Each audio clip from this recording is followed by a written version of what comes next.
Eu sou Haroldo da Âncora e bem-vindo ao Fala aí Mestre, o podcast do Âncora Group. E olha, hoje aqui eu estou muito emocionado porque eu estou com uma pessoa que é um ídolo para mim. Conhece muito do negócio que ela faz e muito mais. Uma espirituosidade gigantesca. Sempre tem resposta e conhecimento para tudo. Que é a Lô Maringoni, né? Da Companhia de Projetos. Querida, muito bem-vindo, muito obrigado pela sua presença. Tá? Eu é que agradeço, vai ser um prazer bater papo de novo. Que ótimo. A gente já teve uma oportunidade de fazer estar num evento e também ela foi visitar a gente na Âncora e olha, foi uma conversa fantástica. Então, Bora lá. eu quero saber um pouco como começou tudo isso. Se você quiser falar um pouco de você, eu sei que você tem filhos, não é isso? Tenho 3. Não, Três? o que eu consegui trazer mais perto da engenharia é um arquiteto. Sim. Olha só. Os outros 2 fugiram, ainda que sejam sempre chamados para resolver problemas ligados à engenharia. Porque eles Porque desde o berço os caras estão ouvindo falar dessas coisas. Você pode falar o que eles fazem, então? Não, por exemplo, eu posso te contar uma historinha. Você gosta de historinha, né? Adoro, adoro. Então, por exemplo, a mais velha se chama Laura.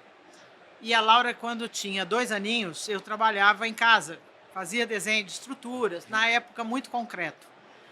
E concreto, quando a gente desenhava há 40 anos atrás, era no vegetal. Sim. E a gente pintava a seção da viga de verdinho, aquele verdinho do lápis da Toy Sondora ali atrás, para mostrar que aquilo era a seção da viga, as armaduras, etc e tal. E a Laurinha, direto, olhando aquilo tudo. Aí ela entrou na escolinha, com 2 anos e meio. Entrou na escolinha e aí a professora pega um triângulo amarelinho para criançada. O que é isso? Um triângulo. Pega uma circunferência vermelhinha. O que é isso? Um círculo. Aí pega um retângulo verde. O que é isso, a Laura? Uma viga. Pois é, hoje ela fez história, trabalha com produção de exposição de arte, mas tá no DNA, cara. Ah, mas você também é bem artista. Tá no DNA. Tá? E você é engenheira e por influência da sua família mesmo, não? Você é de onde? Você é de São Paulo mesmo? Não, eu sou de Bauru. Bauru. Sou de Bauru. Na verdade, a gente até conversava agora há pouco, né? Eu também fiz científico, Sim. medicina. Fortran? Não, medicina. Científico, medicina. Medicina. Porque eu já fui lá no Fortran. Não, Fortran foi depois. Porque na época eu lia Jung, O Homem e Seus Símbolos, achei aquilo fantástico. Vou fazer psicologia. Dali a pouco, mas eu gosto tanto de matemática. Entrei na matemática, Sim. me formei em matemática, estava fazendo mestrado em matemática com bolsa do INPES e etc. tal. E meu pai, que era engenheiro, um dia chega para mim e fala: pô, eu estou precisando da sua ajuda. Eu preciso entregar uma obra aqui e tal. Eu falei: pai, eu não entendo nada disso. Ele: como não? Você não entende de derivada, de integral? Entendo. Então pega esse livrinho aqui. Me deu um livro de resistência dos materiais. Sim. Eu li aquilo, achei bem legal. Aí ele: não, porque você faz assim, você corta a armadura da viga assado, Era matemática aplicada, né? E aí um dia ele me levou: vamos dar uma volta? Eu falei: vamos. Cheguei lá e ele falou: tá vendo aquela viga ali? Eu falei: essa é aquela que eu calculei assim, assado frito? É. Aquele pilar é que foi eu que fiz? Foi. Aquela laje fui eu que fiz? Foi. Larguei o mestrado e falei: a matemática aplicada é mais legal. Sim. Olha só. Aí entrei na engenharia com um pé no 3º ano, um pé no 2º. Fiz mais 2 anos. Laurinha me acompanhava, assistia às aulas no Bebê Conforto. Você já tinha ela, né? Já. O meu diplominha é o 2º, que é arquiteto. Sim. Eu chamo de diplominha porque ele nasceu entre o trabalho de graduação e a entrega do CREA. Tá. Então é o diplominha. Tá. Olha só. E o 3º foi aquele que me fez perder o primeiro emprego. Um professor tinha me chamado para trabalhar no INPE, fazer pesquisa de estrutura sanduíche, blá, blá, blá. Aí eu falei: legal, acho muito legal, só que eu tô grávida do 3º filho. Ele falou: acabou de perder o emprego. Mas não foi isso, né? Então Não, foi mesmo. Foi? O INPE não contrata mulher grávida, não contratava Não contratava, há 40 anos atrás. Sim. Ele fez 40 anos a semana passada. De... O filho. O filho, tá certo. E ele é engenheiro, não? Não, produtor de vídeo. Você criou artistas, então. Só artistas, né? Olha só. Né? É que nem eu falo, eu tenho 4 filhos, cada um é uma coisa. Só uma é vendedora e parafuseira, que nem o pai dela. Né? O resto... O resto mudou. Não, Mas sabe que isso é legal? Você ter uma coisa que é paixão, que é a engenharia. Sim. E para mim realmente é uma paixão a engenharia. Aliás, eu tenho uma sobrinha que brincou comigo um dia e falou: tia, você faz algum esporte radical? Eu falei: faço, engenharia. Sim. É o esporte mais radical que você pode fazer. Você tem que inventar, resolver estratégia, resolver um problema, dar a cara para bater e na hora que o cara está fazendo, falar: vai que vai dar certo. Sim. Não tem nada mais radical que dê mais frio na barriga que isso. É verdade. Você sabe, vou dar um exemplo. A gente, trabalhando na Âncora, a gente às vezes especifica produtos. Sim. Até coisas muito simples. Tá? Vou fixar um postinho de alambrado. Aí eu vou lá, não, o cara quer um carro, tem o vento, a gente usa o nosso programa. Tá? Aí eu falo assim: olha, pode usar 4 chumbadores de 1/4, que é 6,5 milímetros. Aquela coisinha. Ele olha aquilo, ele fala, eu já vejo. Mas eu acho melhor você usar o 3/8 mesmo. Porque existe o efeito. Tem. Você sabe que eu calculo, além de. Moral, né? Não, eu calculo, além de estruturas, metálica, madeira, concreto, protendido, vai tudo. Sim. Depois você fala 4 línguas, você fala 5, 6, 7, não tem problema. É verdade. Mas, por exemplo, eu também calculo e dou suporte a artistas para fazer obra de arte. Uhum. Então, na hora que você entra no Sesc 24 de Maio, tem uma esfera que tem 1 metro de diâmetro. Sim. Com cabos de aço de 1 polegada puxando e presos em várias paredes de concreto, em cima de uma escada. Eu já cansei de ver gente que desvia na escada para não passar embaixo. E aí, às tantas, chega o consultor do Sesc e tal, mas está fora de norma. Você só botou 3 gripes nesse negócio, tinham que ter 5. Eu falei: você acredita mesmo que essa bola é maciça? Falei: cara, às vezes você tem que transmitir pela tua estrutura uma sensação, tanto de segurança, sim, quanto às vezes de peso. O artista ali, a artista é uma mulher, Elisa Bracher. Ela não queria fazer uma bolinha pendurada com barbante. Ela queria dar a sensação de peso. Ela queria provocar em quem transita por baixo aquela dessa insegurança, coisa. né? Eu vou dar a voltinha, eu não vou passar aqui embaixo, não. Provocativa, né? Ela é provocativa, a arte é provocativa. Então você não pode entrar com... não, só pode... Se pusesse um cabinho ali de 6 milímetros, passava. Não ia dar a sensação de que aquela esfera é maciça. Sim. Então é necessário, às vezes, que você... ou, por exemplo, vamos falar de música. Se você não põe uma dissonante na música ou uma predominante para ela buscar um conforto depois, sim, a tua música é chata. Sim, ela tem que ter altos e baixos, literalmente. Ela tem que te provocar para te trazer depois um repouso ou uma sensação.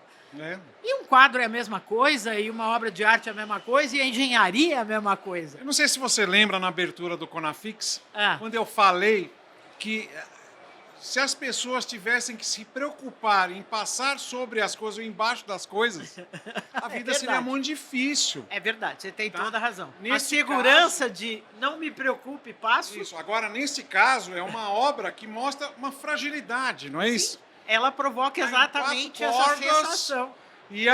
Será que isso aí vai? Agora, foi usado o chumbador de expansão para fixar no concreto. Sim. Por causa de quê? A obra estava pronta. A obra de arte entra depois. Sim. Agora, ainda que não fosse uma coisa maluca, no grampo e no cabo, as tensões que você está criando pela angulação e pela distância nas paredes onde ela é presa, essa sim teve que ser calculada e calculada direitinho. Porque você tinha arrancamento, você tinha cisalhamento, você tinha uma série de coisas que mobilizavam o concreto pronto. Uhum. Então, aquele cálculo que você tem que fazer para o chumbador, vai ser químico, vai ser de expansão, o que é o melhor para pôr aqui, como é que nós vamos montar isso, essa tinha que dar a segurança, porque não, vamos dizer, a sensação de insegurança era querida, Sim. a insegurança não. Não pode. Essa é a nossa vida. Essa é a nossa vida. Você sabe que além de produto, é coisa de treinamentos da Âncora.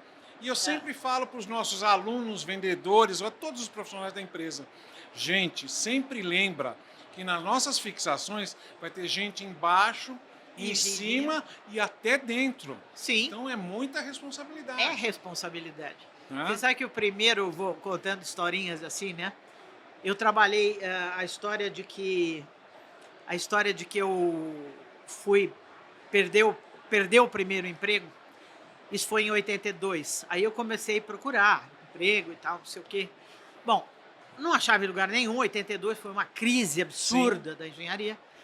E as tantas, no Instituto de Engenharia em São José dos Campos, que eu terminei a faculdade lá, falaram, olha, tem uma fábrica de estrutura metálica aqui na saída para Caraguá, que está precisando de engenheiro. Ah, legal. Entrei lá, era uma fábrica, dentro da fábrica um container, dois, um em cima do outro.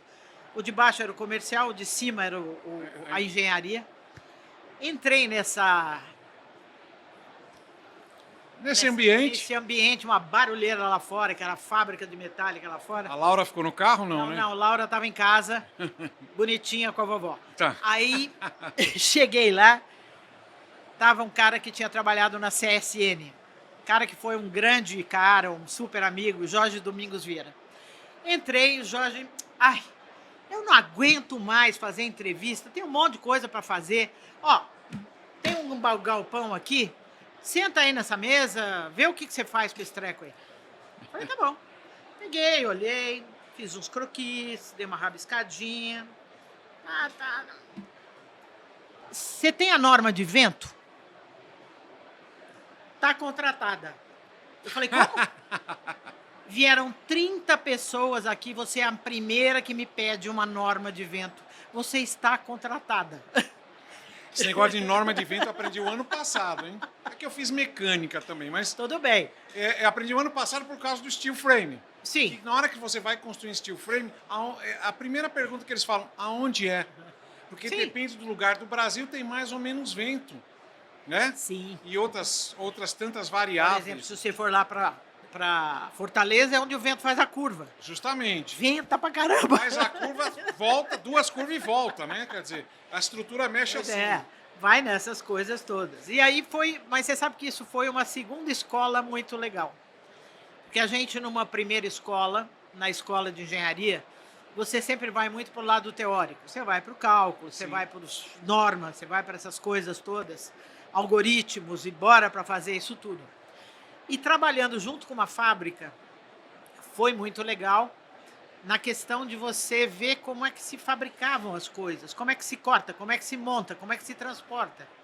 Então foi um aprendizado muito legal, que não era só o cálculo, que eu tinha começado com meu pai no concreto e no protendido lá atrás, virei metaleira, e virei metaleira num ambiente que você vai aprendendo o cálculo. Eu imagino que deve ser assim. Elô, é aquele ferro que tá ali, é com ele que você tem que fazer.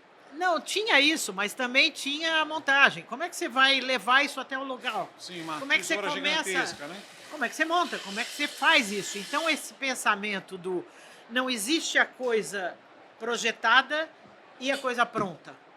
Entre o projeto e o pronto, tem o corte, tem o dobra, tem o solda, tem o parafusa, tem o transporta, tem o monta, tem o pinta, tem o põe em pé, tem o termina. Existe um caminho longo entre uma coisa e outra. E isso é muito legal. Hoje, quando eu faço projeto, volta e meia, hoje mesmo estava fazendo um, eu acabo usando o programa de cálculo para fazer história em quadrinho. Etapa 1, você faz isso. Etapa 2, você monta aquilo. Etapa 3, você põe aquilo outro. O pensar no processo é muito interessante. O fluxo, você tem que seguir um fluxo inteiro. E inclusive para as outras pessoas entenderem. Ele vira o executivo também ou não? Depois vira executivo. Tá. O executivo, mas ele, aí, que não é o projeto de fabricação, é um projeto executivo de metálica, é aquele que te dá toda a característica geométrica das peças, Sim. A especificação de que perfis você vai usar, as principais ligações, tipo, isso aqui vai ser preso numa parede de um reservatório. Você Sim. não vai usar um chumbadorzinho de expansão, né? Que você Não. vai abrir uma trinquinha que vai fazer que nem aquele era do gelo. Sim, Vai justamente. ser ótimo. Então você tem que saber o que você vai usar. Por exemplo, quando eu fui visitar vocês lá, vocês têm aquele parafuso que é muito legal, que ele abre quando você tem um perfil caixa. Sim. Você vai fazer uma fixação no perfil caixa e você não tem como pôr a porca do outro Ah, lado. o Code Bolt, que trabalha Code Bolt. em bases ocas, né? Vamos dizer, de Exatamente. chapas, né? Mas você tem que saber o que você está fazendo, porque o parafuso é legal, a chapa de fora você dimensionou. Mas e a de dentro, se for muito fina? Na hora que você fizer isso, você rasga. Sim. Então, saber como é que você vai montar, o que você está usando, é uma solução? É. Mas como é que eu posso usar essa solução? Eu vou ter que botar um manchão na frente? Sim, vou ter que fazer um reforço. Vou ter que fazer um reforço? O manchão eu estou falando meio de quem andava de bicicleta, né? Não, Você tudo bem, bota eu entendi. Então você tem que ir pensando nas coisas. E uma das coisas que na engenharia é muito legal é isso, é como é que você põe o ovo de pé. Sim. Como é que você faz para a coisa acontecer. E às vezes Esse é o você grande vai... videogame que a gente joga. E o mais legal é que você tem N opções. Quer dizer, vamos lá, não vai ser uma. Você pode vários jeitos de botar o ovo de pé. Vários. Por exemplo, eu vou fazer de um jeito, você provavelmente vai fazer de outro. Sim. E nenhum dos dois é certo ou errado. É aquele que você pensou para aquilo. O que não quer dizer que você, na hora que vai trocar ideias, por exemplo, hoje você tem na estrutura a figura do ATP, do Atestado Técnico de Projeto, Sim. que é um profissional equivalente a você, que vai analisar o teu projeto para que você... Antigamente a gente ficava meio assim, o que esse cara vai olhar do meu projeto? O que ele vai dar de palpite? Hoje você fala, fulano, o que você acha, cara? Tá legal isso? Sim. Você tem uma outra ideia? De repente o cara tem e você fala, pô, essa ideia é legal. Que ele viu em outro lugar, né? Não gostei dessa não. Eu ainda acho a minha melhor porque a gente faz assim, assim, assado. Mas você tem um interlocutor. E essa conversa é sempre... Toda conversa acrescenta você de alguma coisa. Sim. Seja com o teu ATP, seja com o peão da obra que fala, meu, já fiz isso um monte de vezes, mas se você me der mais 2 centímetros aqui, eu consigo botar a chave e virar. Sim. Mais fácil do que você me fazer ficar de ponta cabeça virando a chavinha assim. É verdade. É legal. É o cara que está mexendo, ele pode te dar esse... Você sabe que quando eu fiz o Museu da Língua Portuguesa, tem uma tesoura de madeira que é uma monstra. Aquela que quando chegou a madeira eu olhei e falei, eu calculei errado. Porque ficou... Você estava grande Enorme. demais. Eu olhei aquele pedaço de madeira e falei, Peraí, credo. você fez... Só para a gente contextualizar. O Museu da Língua Portuguesa, você fez só a estrutura ou você fez a reforma inteira? Não, eu só faço a estrutura. Só a estrutura, né? Arquitetura, museografia, elétrica, hidráulica são outros caras. Você bota o negócio de pé. Eu faço a estrutura. Tá. Eu sou aquele cara que fica por trás do mágico fazendo a mágica dar certo. Entendi. Então, nós fizemos o Museu da Língua Portuguesa na primeira versão, que foi uma adequação da Estação da Luz para o museu. Sim. E depois do incêndio, nós fizemos o restauro do museu. Quando teve o restauro do museu, o telhado estava queimado inteiro, acabou. Aquelas suas vigas, aquelas coisas... Não, na primeira as vigas eram as que estavam lá. Tá. Aí na segunda tinha queimado tudo, vamos refazer. Bom, mas nós vamos refazer igual? Aí vem o patrimônio. Não, tem que ser igual. Isso é um tombado. Falei, não, mas peraí. É tombado a volumetria, o tipo do telhado. Agora, aqui dentro era uma tesoura vagaba, porque tinha um forro, ninguém estava vendo. E ninguém estava vendo, né? Ninguém estava vendo, tinha forro. Agora vai ser exposta, porque num lugar vai ter um teatro e no outro vai ter aquela mansarda onde se projetam imagens, etc e tal. Aí nós fizemos a tesoura de madeira, nós fizemos um misto de madeira com tirantes de aço. Tá. Para poder não encher de madeirame lá dentro. Então, as barras da compressão são todas de madeira. As atração são todas cabos de aço. E aí, tinha um cara na obra sensacional, Mestre Jonas. Mestre Jonas era um mestre de obra, que um dia me chamou na obra e falou, Elô, vem cá. É Elô sempre, tá? Mestre de obra, porteiro, Sim. pedreiro, engenheiro, é Elô. Bom, Elô, vem cá. Eu falei, que foi? Ele falou, eu fiz um modelo da cumieira dessa tesoura, porque tinham 2 a 45 graus, uma saindo aqui a 90 Tá. e um travamento saindo aqui. Ele falou, eu fiz um mock-up, uma maquete na escala 1:1, Claro que não com a madeira real. E ele falava mocap mesmo? Não, ele falava modelo. Tá. Com madeirite. Madeirite, uma madeira. Ele fez a caixa de madeirite e tal. Ele falou assim, vem cá ver. Aí ele me mostrou, isso aqui é o que você desenhou. Gente, tinha umas chapas de aço, uns parafusos homéricos. Ele falou, se você puder me encumpridar essa chapa mais uns 10 centímetros, tirar esse parafuso daqui e botar aqui, tirar esse daqui e botar aqui, eu consigo montar, ó. E me mostrou como ele montaria, como seria mais fácil para ele encaixar. Falei, peraí. Voltei para o escritório, calculei, dá certo, pode fazer. Revi o projeto, porque o cara sabia o que ele estava fazendo. Quem ia montar 20 metros de altura era ele. Ele fez no chão, e no chão ele me mostrou o que era. No chão assim, né? Tá. 2 metros de altura no chão, 20 metros de altura no real. Aí o cara me mostrou, ó, se você fizer isso, fica mais legal. Falei, mestre Jonas, o senhor está coberto de razão. Pode fazer. Então a conversa é sempre criativa com as pessoas que gostam do que fazem. Sim. Aquelas que estão querendo resolver junto, estão querendo fazer junto, é que sai um papo muito legal e sai essa bagunça gostosa. Tá. E no final das contas você fez do seu jeito, do jeito do Jonas. Não, eu fiz do jeito do mestre Jonas. Tá, do mestre Jonas. Fiz. Com a situação que o Condepate, era o Condepate que cuidava? Condefate Condefate. aprovou total. Mas o Condefate não olhava o parafuso, ele só olha a geometria global. Entendi. Ele estava olhando aquela... O detalhe era com o mestre Jonas. Sim. Mas E sensacional. Depois trabalhei com o mestre Jonas de novo no Museu da Língua Portuguesa. Porque foi a mesma Concrejato que fez os dois. Entendi. E ele, como era um cara sensacional, foi levado para o museu também.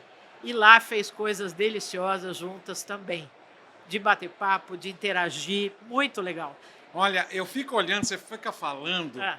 Eu não tenho outra palavra para falar, eu nem sei se a gente pode usar, mas você tem tesão no negócio. Você Tem. olha dessa maneira. Não, eu gosto, é paixão. É uma paixão. É paixão. Tá? E ali paixão. cresceu, tá lá e ficou. Não, é uma paixão, é um negócio que está lá e fica. E quando você termina uma obra, que você vê que aquilo deu. Por exemplo, vou te contar uma outra que foi muito legal também. Sim.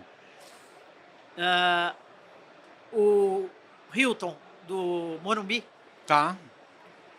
ele tem aquele prédio que você tem o shopping embaixo, você Sim. tem os 3 prédios, Torre Norte, Torre Leste. e Sim. Paraná. Trabalhei naquela obra. Trabalhou? De fixação lá. Provavelmente algumas minhas.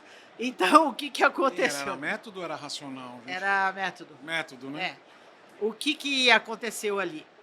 O Hilton pegou um pedaço da garagem, e a garagem, como toda garagem, modulação 7,5 por 7,5, 8 por 8. É. Lá é 7,5. Para ter 3 carros. Tá. Só que o Hilton queria fazer ali um ballroom.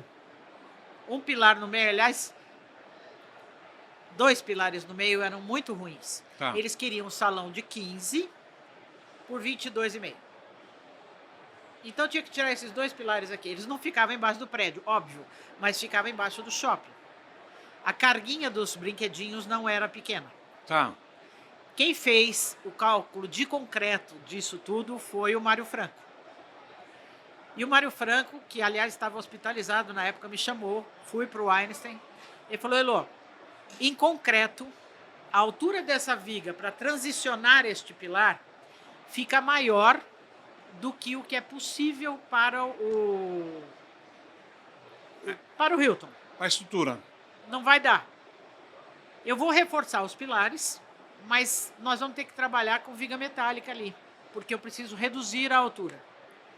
Nós já tínhamos trabalhado junto na Natura, em outros lugares. Aí eu fui, estudei e resolvi fazer uma viga metálica protendida. Foram as 2 primeiras vigas metálicas protendidas no Brasil. 2 não, porque são 2 e outras 2 aqui, 4. E fizemos a viga metálica protendida. É muito diferente da do concreto. No concreto, o cabo de proteção faz a catenária. É. Na metálica, você usa o mesmo perfil daqui até aqui. Então, eu não preciso ser orgânica de fazer assim. Eu posso protender só um pedaço para fazer o efeito de empurrar esse pilar para cima. Você vai puxar ali no meio, vamos dizer, você vai pôr Eu vou botar um tirante e um tirante terço, lá um no quarto meio. da viga e um quarto da viga. Tum. Tá. Quebro o diagrama de momento e faço o que eu quero. Bom, fiz, tal, vira, vai, estuda, acontece, voltei para o Einstein, conversei com o Mário, voltei de novo. Tudo bem, vamos fazer. Qual foi a grande emoção disso? Em primeiro lugar, é uma emoção muito grande quando você acredita no que você faz, mas é maior ainda quando o cara que vai fazer acredita no que você faz. Aí cheguei lá, botei a viga, prendi o pilar, protendi, macaco de proteção de 80 toneladas em cada cabo, vai, protende, encunha, faz tudo que tem que fazer.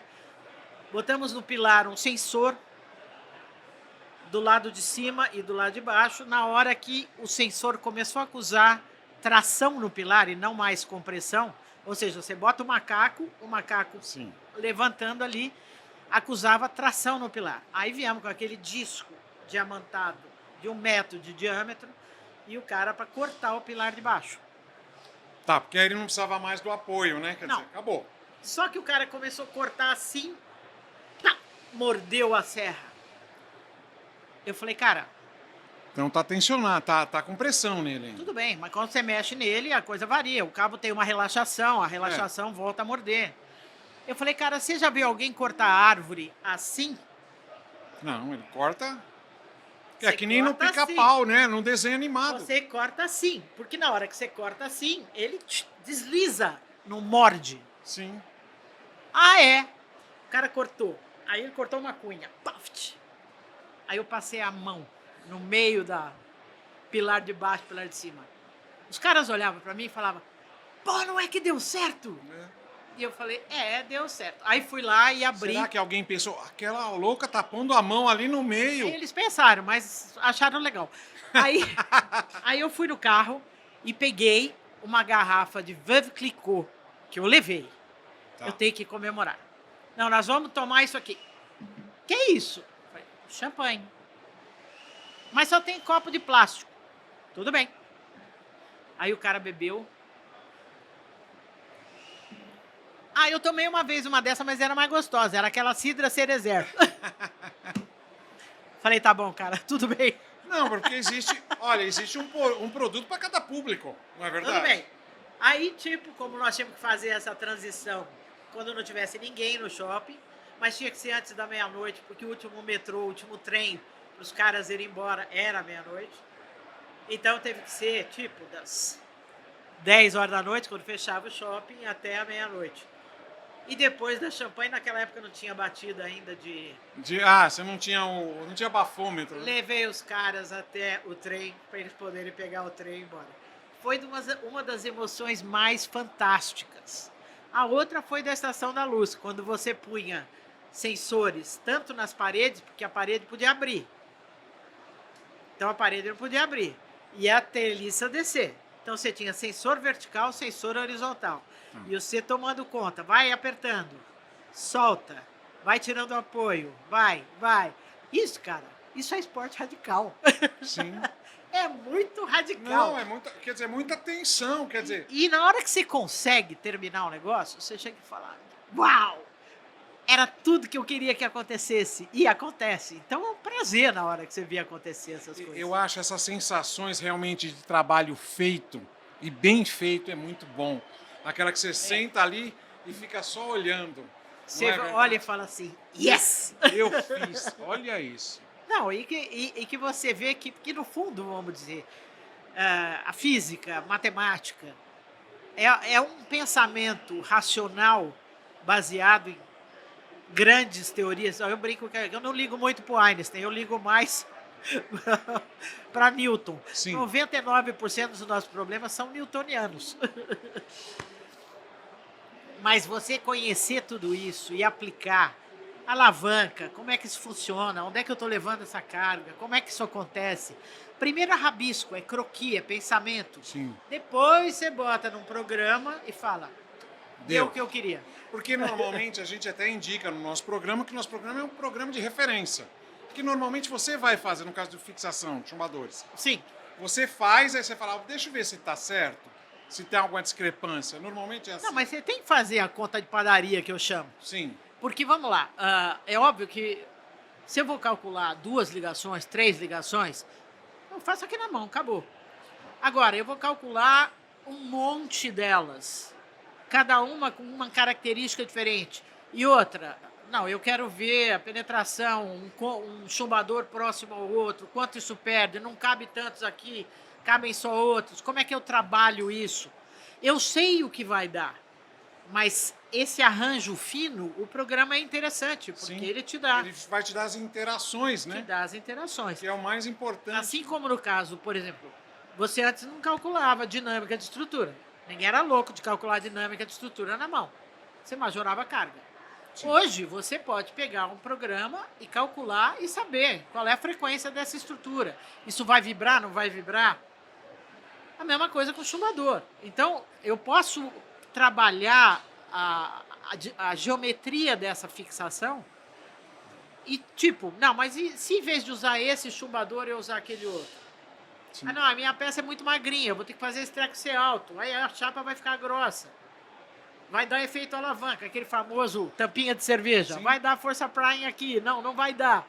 Como é que você vai fazer? Quer dizer, você consegue, com um programa, com um aplicativo como que vocês têm, manipular legal isso. Você já sabe o que você quer. Mas a manipulação, a chegadinha fina, a afinação final, ele super ajuda. Sim, entendi. Ele super ajuda. Olha, você falou de uma coisa, até vou perguntar, a gente vai voltar nisso depois. Tudo bem. Eu participo junto com o pessoal lá da ABS, aquela parte das fixações e tudo mais. E tem um negócio que para mim parece, como é que é? Caviar. Que chama-se concreto fissurado.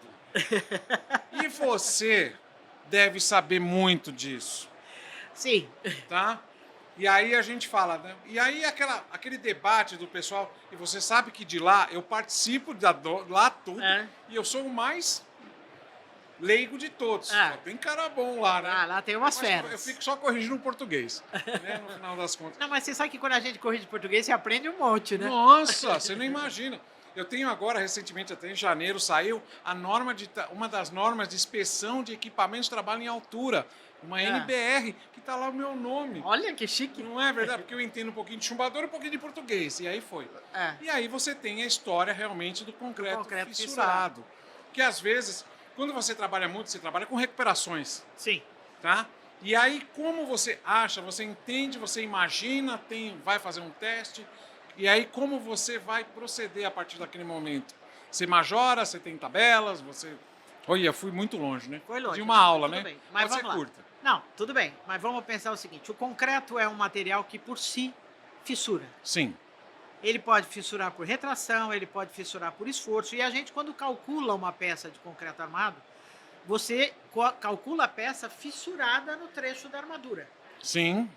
Ou seja, se você calculasse essa peça de forma que ela não fissurasse no trecho da armadura, é porque o concreto estava aguentando a tração. E você está usando aço para quê, então? Só para fazer a casinha? Não. Sim. Então, você normalmente tem o trecho armado fissurado.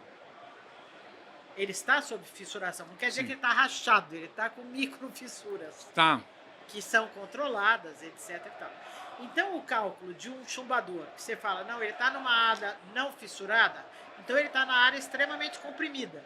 Uhum. Se você tiver a certeza de que esse seu chumbador estará numa área totalmente comprimida, ele não está fissurado. Sim. Legal.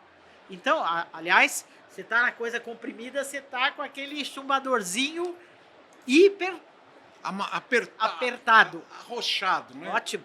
Perfeito. Tá. Se ele tiver em qualquer outra área, da linha neutra para baixo, ele está numa área fissurada. Entendi. Então, Porque ele pode meio... Não é que ele pode e tal. Ele está numa área cuja aderência é diferente. Tá. Você gostou do... Né? Gostei. É que parece que ele vai cair. Mas ele fica... Não, ele está lá. Ele só não tem a mesma aderência que o outro. Tá. Na área comprimida, se você puser um papel aqui e eu comprimir, você não tira o papel. Tá, ele tá lá... Se eu tiver numa mais ou menos, você puxa o papel e ele sai. Sim. Então, o que a gente procura fazer com os chumbadores? Vamos dizer, primeiro a redução por estar numa área fissurada. Você não sabe onde é que o cara vai pendurar isso. Certo. Ele vai falar, não, a linha neutra está aqui, então eu vou aqui. Não. A outra questão é trabalhar e ver se você vai estar com o seu chumbador na tração ou no cisalhamento. Se você está perto, por exemplo, lá no Museu do Ipiranga, você tinha um monte de vigas lá que são protendidas. Nervura protendida para tudo quanto é lado. Senão você não conseguia aquela altura estrutural com aquele vão. Aí chega o cara da instalação da luminária, com o cara da museografia. Aí eu vou botar um chumbador aqui. Aqui não, cara, que você vai pegar meu cabo. Aqui é onde está fissurado. É onde não está legal essa sua tração. Tem uma distância padrão do cabo até a superfície? Tem. A gente tem essa distância. Mas você está num lugar você não que sabe está que pode necessariamente tracionado. Tá. Então, é muito melhor, por exemplo, se você tem uma viga aqui, então faz um U e faça o seu fixação no cisalhamento. Entendi. Aí você fala, não, mas cisalhamento, tração, tal. O cisalhamento você vai trabalhar muito melhor com o seu chumbador e muito melhor com o concreto. Então, escolher... Aí você fala, não, mas é uma carguinha sem vergonha, esse chumbadorzinho entra 3 centímetros. Tudo bem, o meu cabo está a 10. Sim. Não tem problema. Ah, mas 3 centímetros você está no recobrimento. Aí você não tá... Você tem a armadura, você tem aquela gordurinha, a baninha do concreto aqui, o Sim. bacon do concreto que está abaixo da armadura. Bom, então você não chegou nem a entrar na armadura do concreto. Então tá lá, tá encostado, é um prego. Você está na área fissurada total. Entendi. Você está total na área A gente tem fissurada. muitas situações assim que eu trabalho muito com o pessoal de trabalho em altura para fazer os pontos de ancoragem. E muitas vezes eles querem usar chumbador químico de todo jeito, e é a melhor condição. É. Mas às vezes eu já falei, por que você não faz assim? Realmente, faz um C, um chumbador de cada lado e faz o Acabou. olhão em cima. Muito você mais fácil. resolve. Ah, E que você os- quer mais reforço? Que lado que vai tensionar para cá? Põe 2 chumbadores aqui e um aqui. Com a distância correta, lógico. Sim, claro. Né? Não, mas aí é que tá. Você conhecer o que você está provocando como esforço na peça é o melhor jeito de você propor uma solução. Os caras acham que assim, eu vou te contar uma outra historinha. Adoro contar historinha. Então, quer contar lá? Quer contar Não. aqui para mim? Vai falar para mim, né? Ah, tudo bem, pode contar pra lá, pra você. Não, conta para mim. Uma vez eu estava numa casa que foi construída pelo meu pai, eu tinha acabado de me separar. Aí ele falou, não, vai morar na casa lá, porque ele estava morando na fazenda. E essa casa tinha uma laje, uma lajona grelha e tal. Sim. E eu ganhei uma daquelas cadeiras, sabe aquela cadeira cesto? Sei, sei. Calculei o chumbador, a fixação, bonitinho. Eu já te falei que eu fui balconista de loja de parafuso, né? Isso é um terror para nós. Fui lá e calculei. Botei um chumbador de meia. Foi, putz, aguenta tudo. Aí meu pai chega depois de um tempo. Posso sentar nessa cadeira? Primeiro que era um chumbador só. Posso sentar nessa cadeira? Falei, pode, pai. Calculei isso aí. Ele sentou, praft, se esborrachou no chão. Falei, ai meu Não, Deus. que pena, não se machucou, né? Não. Eu achei que... Porque eu Quem sei se que você machucou fui eu. fala. Sim. A moral foi a 0. Eu falei, Ó. pô, mas não pode ser. Aí eu peguei o chumbador. Era um chumbador de expansão. Ele estava lixado. Encurtado? Não, lixado. O furo estava lixado. Eu falei, mas como? Aí, a babá dos moleques, que enquanto eu ia trabalhar, ficava com eles. Sabe o que eles fazem, Elô? Um senta na cadeira e os dois enrolam. Enrola, enrola, enrola, enrola, enrola, enrola. Aí solta. E a cadeira gira. E no final ele já dá um tranquinho. Eles Falei, há desbastaram quanto o tempo concreto. eles fazem isso? Desde que você pôs a cadeira. Eles desbastaram o concreto. Fosse químico, não caía, tá? Tá. Mas eu achei Mas que também não precisava girava. ser químico. Também não tirava. Também não girava. Então foi a brincadeirinha deles. Quer dizer, se você sabe para que você vai fazer o negócio, Sim. eu teria posto 3 chumbadores ali. Para Eu- não girar para lado nenhum. Uma vez na minha casa, eu tenho que admitir isso, É. quando eu morava aqui em São Paulo, ali na Saúde, uma televisão do quarto das minhas filhas caiu. Foi também. Gente, olha, as mulheres das nossas... A minha esposa tem uma memória muito longa. Maior do que devia. Sim, minha filha está com 33 anos, agora vai fazer 33, ela fala, você lembra aquela televisão que caiu? Mestre da fixação. Tá? E aí, ali eu aprendi a mudar algumas coisas. Eu falava, não, 6 dá? Não, vamos no 10. Não, mas no meu caso foi assim, não é um. Era, eu entendi, foi uma... 3. 3 pontos, não gira para lado nenhum, nem vai fletir para lado nenhum. Justamente. É, Você vai aprender. Aliás, outro dia eu fui consertar o cabo de uma frigideira naquela barraca da feira, primeira, sim. consertador de panela. Aham. E o cara, não, vou botar aqui 2 rebites. Eu falei, 3. Ele falou, como 3? Eu falei, se o que for pôr na minha frigideira for pesado, os seus 2 rebitinhos aqui, ela vai desmunhecar. Eu quero 3. Aí eu dando aula pro cara do que era inércia. Eu vou falar, isso eu não esqueço, eu fiz Senai, técnica e mecânica. É. E para design de dispositivo de fixação em peça de usinagem, eu vou ter uma fresa, o meu professor falava assim, pensa sempre em 3 pontos. Ele Sim. nunca vai ficar bambo. Pode ficar torto, Sim. mas não fica bambo. Ué, você nunca viu os caras que tiram leite de vaca? É verdade, né? O banquinho deles tem só um. É com aquela cintinha, É, né? só tem um. Os outros 2 são as pernas dele. São as pernas dele. Então ele fica com aquele toquinho atrás. Gente, 3 pontos determinam um plano. Acabou. Sim. 4 já não. É verdade, a mesa pode ficar meia balangando, Ó, né? você cansou de botar lá no restaurante ou no boteco aquela bolachinha do chopp embaixo pra mesa não bater. Nossa, agora é legal que tem umas mesas que tem a... E o parafusinho. Aí eu já vou lá, já regulo, porque aquilo me incomoda profundamente. Eu acho que eu mexo com isso, né? Deve ser. Não, a mim também. Eu acho que é a mesma síndrome. Deixa eu fazer uma outra coisa. Deixa eu falar do seu escritório. Você está há quantos anos com ele? Bom, Bom, vamos lá. depois da A empresa fábrica, de estrutura ali, é a fábrica de estruturas. na fábrica de estruturas, eu fiquei 2 anos. Aí um dia a fábrica estava crescendo, eu mudei para São Paulo de volta e vi uma reportagem de um amigo meu que era dono de uma empresa de cálculo, a Curquidjan. E liguei para o Jorge, oh, por que você está me ligando? Porque eu tinha feito matemática com a mulher dele. Eu falei, não, é que agora eu fiz engenharia. Engenharia? É. E o que você anda mexendo em engenharia? Eu falei, metálica. Vem jantar comigo? Ah, Eu falei, mas Jorge, eu tô precisando de engenheiro. Ele falou, engenheiro de metálica a gente não dá pros outros, a gente rouba dos outros. tá. Ele me roubou. Foi muito legal, que eu conversei com o dono da fábrica, que era um gaúcho, que fez uma churrascada de despedida, muito legal. E aí fui trabalhar com o Jorge, trabalhei com ele 12 anos. Fiz obras interessantíssimas com o Jorge, muito legais. A Torre da Bandeirantes, por exemplo, no fim da Paulista ali. Tá. Rodoviária de Goiânia, fiz um monte de coisa legal com ele. Aprendi muito com ele. E aí um dia eu resolvi ter o meu escritório, saí do escritório dele e montei a companhia de projetos. A companhia de projetos tem 35 anos. Olha só. Então faz 35 que eu estou brincando com ela e fazendo as coisas com a companhia de projetos, que segue um raciocínio muito parecido com o que era a Curquidjan. Não importa qual é o material que você vai mexer, você tem que saber mexer com todos, porque aquele que for o melhor para aquele caso é o que você vai usar. Sim. Outra, nada como uma mistureba, que nem pizza, mezzo calabresa, mezzo mussarela. Você pode misturar concreto e aço, madeira e concreto, aço e madeira.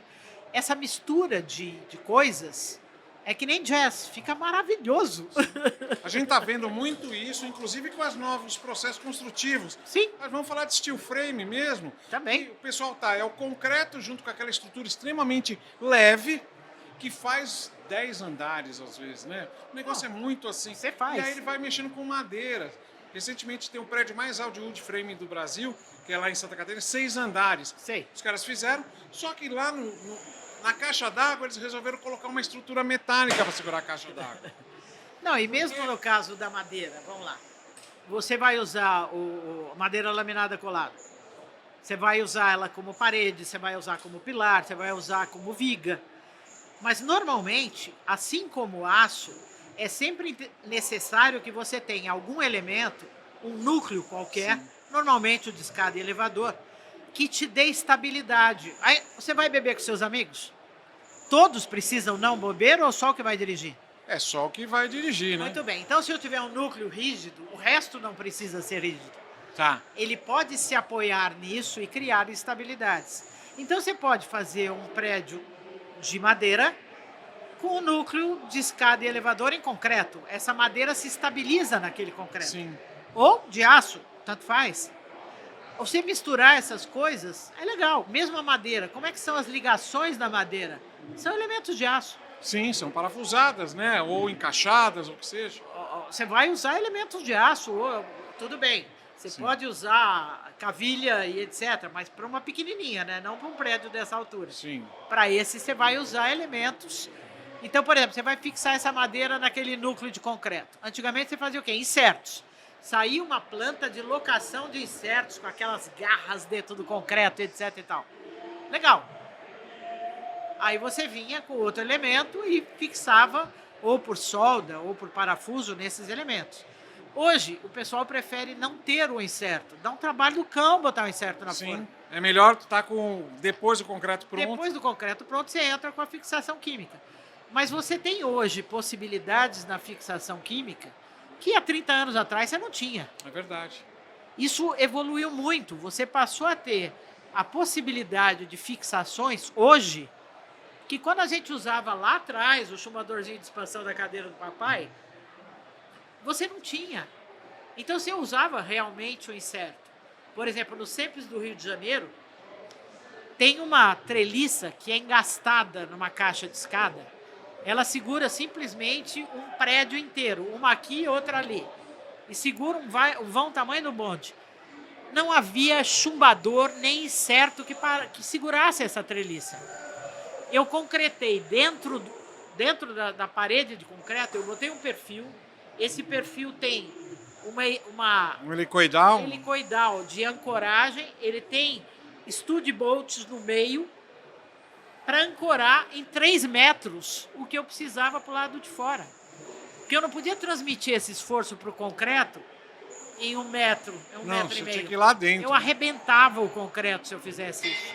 Eu tinha que ir lá dentro. E para poder distribuir esse esforço ao longo do concreto e não fissurar esse concreto. Então era uma continuação da linha de força para dentro do concreto. E foi uma solução que os caras falaram: você é louca, você bebeu? Bebi, pode fazer que vai dar certo. Tá lá o Sempre. Tá lá pendurado, maravilhoso. Lindão. A gente tava falando da companhia de projetos. 35 anos. 35. E hoje a sua equipe, você tem uma equipe até enxuta, não? Eu diria que enxutésima. Eu posso não estar enxuta, mas a equipe, cara, Que ótimo. é uma equipe bem enxuta. Eu tenho trabalhando comigo minha sócia, que é administradora, porque para isso eu sou um desastre. Não dá pra você ser bom em tudo, né? Eu adoro resolver pepino. Agora, orçamento, nota fiscal, contador, por clemência me livre disso. Isso é minha sócia quem faz. Tem um engenheiro que trabalha comigo há 17 anos, que é o Tomás. Tomás. Então, o Tomás, eu brinco que o Tomás é a minha companhia de projetos. Tá. Quem projeta comigo é Tomás. Sim. E tenho um cara que eu estou treinando hoje para poder... Já tiveram vários outros. Nós já chegamos a ter no escritório... Acho que o máximo que nós tivemos foram 8 engenheiros. Hoje sou eu, Tomás e um trainee. Você melhorou muito as estruturas no Brasil com esses 8, não? Não melhorei outra, criei um monte de filhote legal. É. Caras super competentes que estão... Que nem filhos, sai de casa e você quer o sucesso deles. Então tem caras que saíram do escritório e que tem hoje, fazem trabalhos sensacionais, muito legais. Aliás, a gente volta e meia se fala, temos um grupo que um troca ideia com o outro. Pô, vou fazer isso, o que você acha? Vamos bater papo, conversa. Um tá na Alemanha, outro tá em Santa Catarina, o outro tá em São Paulo mesmo. Você vai, conversa, quer dizer...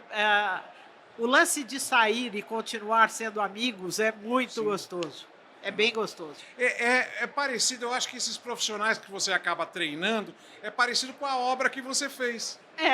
Não é isso aí. verdade? Que aquela pessoa, olha, aquele menino como Aquele ficou. menino saiu legal, hein? Foi, ó. É claro que tem o talento de cada um, mas do mesmo jeito que eu saí da Curquidja e fiz a companhia de projetos, tem quem sai da companhia de projetos e faça a sua firma, faça a sua coisa. E todos eles num raciocínio muito legal. A maioria virou metaleiro. Tá. E quem te contrata? Porque o que a gente conversou, assim, as coisas que nós conversamos foi, que eu já tive os seus cases, Museu do Ipiranga, fantástico. Museu da Língua Portuguesa, fantástico. Tem a Pinacoteca. Tá? Pinacoteca. Tem a Biblioteca Mindley na USP. Tá? Então é assim, é só o que for de arte. Eu estou dizendo que eu estou virando geriatra de projeto. Tá, Só pego o prédio velho na vida. tá. Estou pegando agora, o que a gente está fazendo agora é o prédio anexo ao MASP, que vai ser o novo MASP, ali ao lado na Avenida Paulista. Tá. Então nós entramos num prédio que foi originalmente um prédio residencial na década de 60. Teve uma reforma. Olhando de frente é aquele... Na hora que eu estou de frente para o MASP, de costas para o Trianon, é o prédio à sua direita. Sei qual é. Aquele prédio ali. Aquele prédio vai ser anexado ao MASP no sentido de que ele se torna um prédio para exposições contemporâneas, para residências artísticas, para aulas de arte, que o MASP não tem como espaço para É ceder. uma coletividade mesmo. Vai ser a continuação do MASP. Olha só. E vão ser unidos por um túnel, que você sai de um e entra no outro. Aí é legal, né? Aí é o mais legal, né? E esse prédio que tá que a gente está trabalhando, ele tem hoje o miolo inteiro em aço e a parte externa em concreto. O núcleo de rigidez dele, que são as escadas e elevadores, é em concreto. Os pilares originais periféricos são os velhão lá atrás, reforçados em 2012. E nós entrando agora com a estrutura metálica, levando o prédio até a altura. Ele vai ficar, você tem o MASP deitado aqui, ele vai ficar o MASP de pé. Sim, olha só, que fantástico. Então é um prédio bem interessante, com adequações de estrutura. Mas ele tinha patologias? Não. Claro. Você já Basta- viu algum velho não ter patologia? É verdade, eu tenho um monte de patologia já, inclusive, também. Olha, Tinha patologias. Patologia, não só a questão de patologias. características também. Aquilo que foi feito para ser um prédio residencial. Qual que é a carga para um prédio Há residencial? quantos anos atrás, né? Não, e qual é a carga? 200 quilos por metro quadrado? Mais parede. Tá. Em 2012 ele foi reforçado, mas as lajes não, as vigas. E quando chega agora, a gente precisava de um pé direito, que o pé direito era de 3,20 metros. A gente precisava de um pé direito de 6,40 metros. Então o que a gente fez? Tira um andar, deixa um, tira um andar, deixa um. Bom, mas na hora que você tira um andar, o teu pilar acabou de ganhar um cotovelo. Tá. Porque a junta de concretagem desse pilar está aí. Então você tinha que engessar esse cotovelo. Bom, o núcleo antes estava aqui no meio, agora foi para fora. Então vigas que venciam um vão menor vão ter que vencer o vão dobrado. O concreto não dava. Então nós vamos ter que trocar por metálica. A fundação não podia ser trocada. Então eu tinha que fazer um prédio que aguentasse o dobro da carga, mas não podia fazer fundação nova. O que você faz? Você troca o gordinho do concreto, pesadinho, pela leveza da metálica. Tá. Se um concreto pesa 700 quilos o metro quadrado de construção, entre laje e viga, Tá. a metálica pesava 400 e pouco. Então eu ganhei 300 quilos, que somado com aqueles 200, yes, Ó. 500 por metro quadrado. Que é o que o museu precisa. Olha seu olho brilhando de novo. Isso você pensa de noite, dormindo? Não. Várias vezes. Acordei e tive uma ideia, é algo... Não, eu fui proibida de fazer isso porque eu começava a desenhar e não parava mais. Tá. Então eu acordo e falo, yes. O dia seguinte você chega no escritório, gente, vamos lá, aquilo lá nós vamos receber assim, assado frito. Mas você tem. O insight acontece muitas vezes na hora que você está tomando café, dormindo. Sim. O travesseiro é um bom instrumento de cálculo. Olha, eu trabalho muito à noite nesse caso também, às vezes. Porque eu te falei, a gente conversou outro dia, você me ensinou lá no laboratório da Âncora como era um detalhe técnico, que é aquilo que eu tenho que fazer o tempo todo. Eu tenho vários, como eu falei, vários níveis profissionais dentro da Âncora e até fora dela, e a gente tem que explicar de uma maneira tranquila, que ele Sim. entenda. Como você falou do cotovelo, sabe? Eu tenho que explicar. Então, às vezes, eu fico nessa assim, putz, olha, eu acho que eu posso usar esse exemplo, Sim. né? E por aí a gente vai E trazendo... tem uma coisa muito legal que é, vamos dizer, é uma coisa que me preocupa muito hoje. A gente falou de programa de cálculo, programa de coisa. Eles são maravilhosos, gente. A gente demorava muito tempo para calcular as coisas. Sem dúvida, eles são fantásticos. Mas o fato de você ter a realidade abstraída num modelo é um problema. Sim.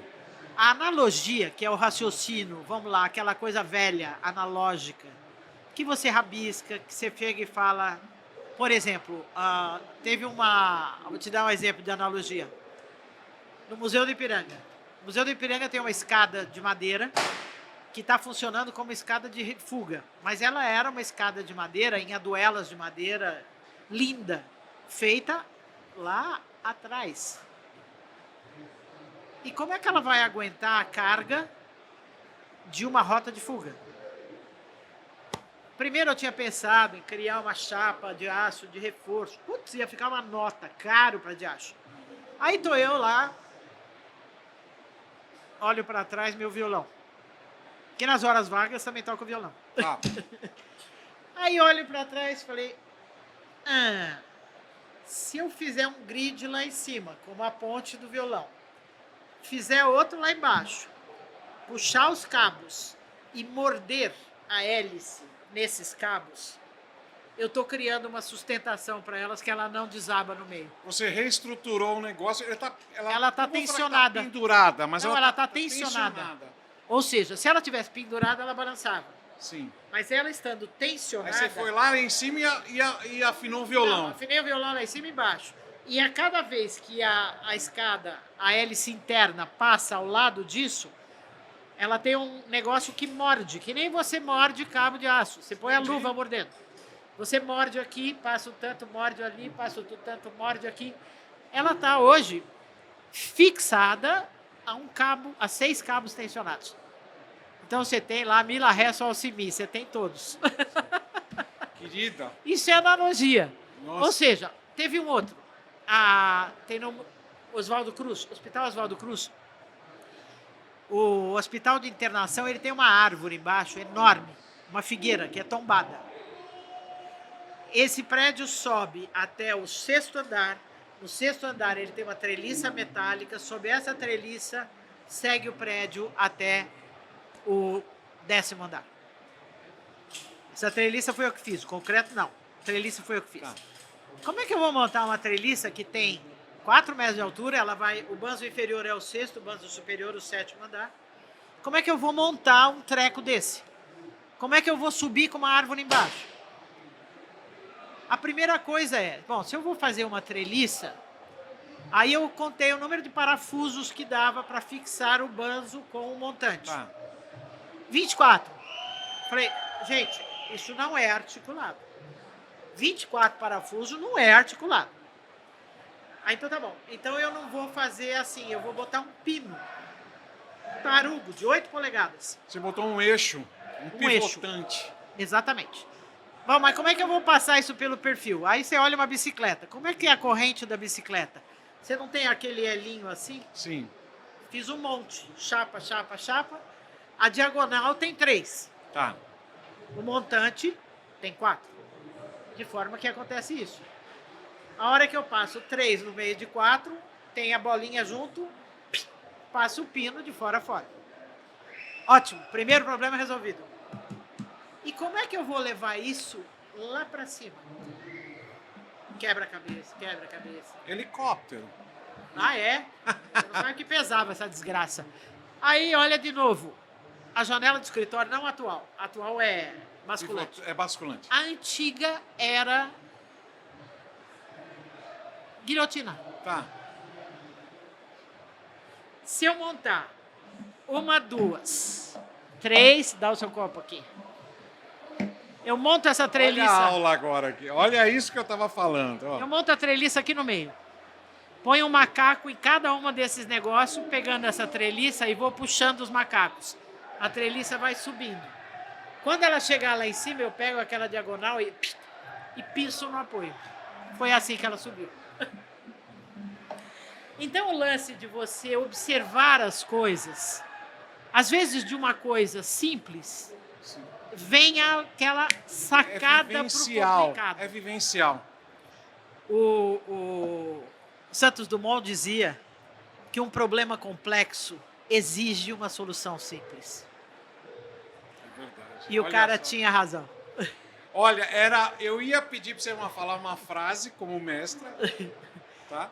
Então tá aí. A gente- Não é minha, é do Santos Dumont. Então nós vamos fazer. Faz de conta que a gente não falou isso e eu vou falar agora. Elô, a gente vai ter que acabar porque a gente tem pouco tempo. Opa, tá na hora. Foi muito. Olha, foi fantástico, tá? Ah. Eu sabia que você tinha que estar aqui. Que bom. E olha, eu imagino o que você fez para estar aqui. Eu não tenho como te agradecer, tá? Nós Mas- vamos no tantinho. é verdade. Vamos marcar no tantinho, né? E aí a gente vai estar junto lá. Mas você sabe que o tema do nosso podcast é o Fala aí, mestre, porque a gente só traz os mestres do negócio. Então, eu vou pedir agora para você. Fala aí, mestre. O que você Tá quer bom, deixar para a gente? Então nós vamos falar de um mestre admirável que foi Santos Dumont. Tá bom. Todo problema complexo exige uma solução simples. Olha, querida, muito obrigado. Foi fantástico, fantástico mesmo. Tá bom. Olha, eu sabia que eu só aprendo com você. E quando você falou que você veio por minha causa, eu fico mais lisonjeado, tá? Pessoal, então eu não tenho o que falar aqui. Olha, foi 1 hora de sabedoria, conhecimento, trazendo técnica, convivência, com como é que eu posso falar? Com a visualização das coisas de uma maneira muito simples e resolve, tá? Eu estou aqui com uma das maiores profissionais de estrutura do Brasil, quiçá no mundo. Mais uma vez. Foi forte. Não é não, porque você é boa no que você faz. Então, gente, aguardo vocês no próximo episódio do podcast Fala aí, mestre. Forte abraço para vocês e fiquem todos bem. Tchau para vocês e foi um prazer estar aqui.